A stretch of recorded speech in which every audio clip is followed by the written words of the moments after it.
Assalamualaikum warahmatullahi wabarakatuh.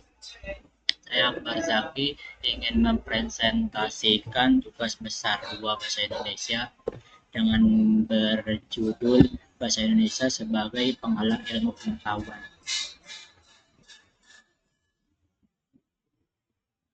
Lanjut di sini Bahasa Indonesia dan ilmu pengetahuan adalah latar belakang dan rumusan masalah dan alasan pemilihan topik.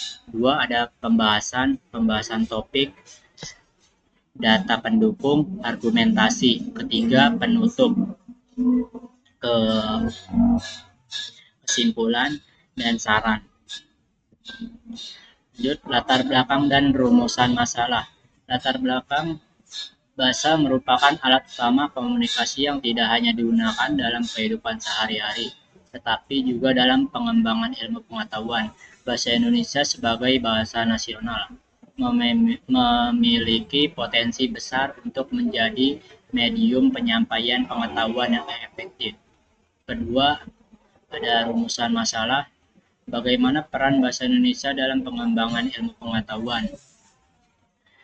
Apa saja tantangan dan peluang bahasa Indonesia sebagai bahasa ilmiah?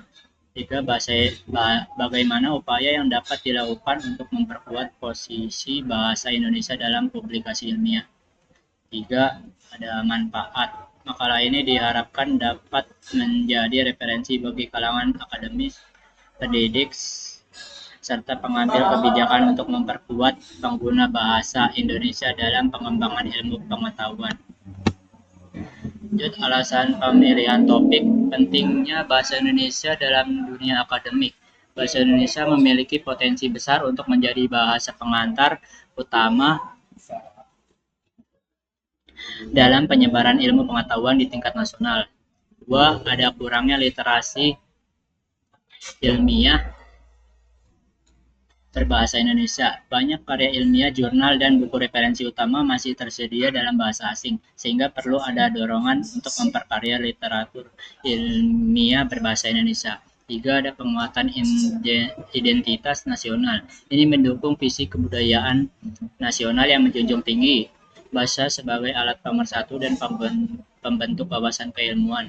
Keempat, ada pemerataan akses ilmu pengetahuan. Dengan menggunakan bahasa Indonesia dalam penyebarluasan ilmu, masyarakat dari berbagai latar belakang sosial dan pendidikan lebih mudah memahami dan mengakses informasi keilmuan. Bahasa Indonesia menurut para ahli bahasa dan ilmu pengetahuan. Menurut Frida Laksana 2008, bahasa adalah sistem lambang bunyi yang arbitrer dan digunakan oleh masyarakat untuk berkomunikasi dalam konteks ilmiah. Bahasa menjadi media untuk menyampaikan hasil penelitian dan pemikiran. Dua, ada bahasa Indonesia sebagai bahasa ilmiah.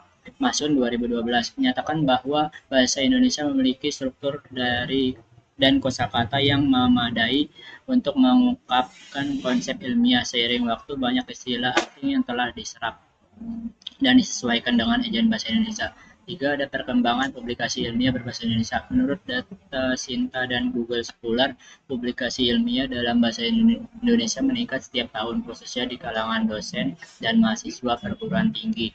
Pemerintah juga mendorong jurnal ilmiah nasional terakreditasi untuk menggunakan bahasa Indonesia.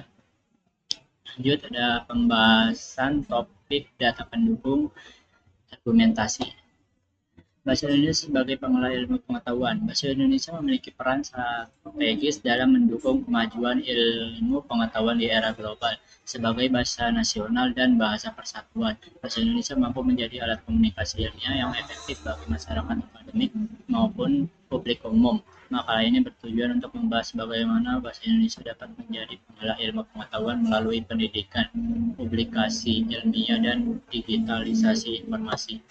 Itu ada bahasa Indonesia dan tantangan ilmiah. Dominasi bahasa asing dalam dunia akademik. Bahasa Inggris mendominasi publikasi ilmiah global berdasarkan Scopus lebih dari 80%. Jurnal ilmiah internasional menggunakan bahasa Inggris. Di Indonesia, banyak perguruan tinggi menjadikan karya ilmiah berbahasa Inggris sebagai tolak ukur kualitas dan syarat kelulusan, terutama untuk jenjang S2 dan S3.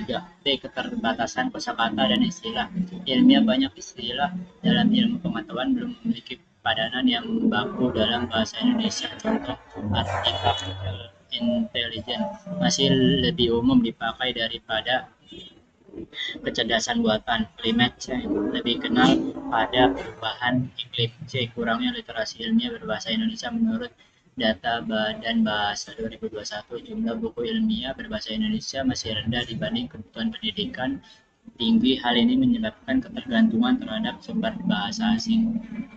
Lanjut, ada argumentasi. Mengapa bahasa Indonesia layak menjadi bahasa ilmu? Bahasa Indonesia bersifat inklusi, digunakan oleh lebih dari 270 juta penduduk Indonesia dengan menggunakan bahasa Indonesia. Penyebaran ilmu dapat menjangkau seluruh lapisan masyarakat, termasuk pelajar dan guru di daerah. B. Bahasa Indonesia berkembang dinamis. KBBI dan Pusat Bahasa terus memperkarya kosakata ilmiah. Lembaga seperti Kamus Istilah dan Badan Standar Bahasa aktif dalam membakukan istilah teknis dalam berbagai bidang. C. Peran bahasa dalam national building. Penggunaan bahasa Indonesia dalam ilmu pengetahuan memperkuat kemandirian bangsa negara seperti China, Jepang, dan Korea Selatan setelah berhasil membangun ilmu pengetahuan dalam bahasa nasional. Jadi ada kesimpulan, bahasa Indonesia memiliki potensi besar sebagai pengelola ilmu pengetahuan, terutama dalam pendidikan, publikasi ilmiah nasional.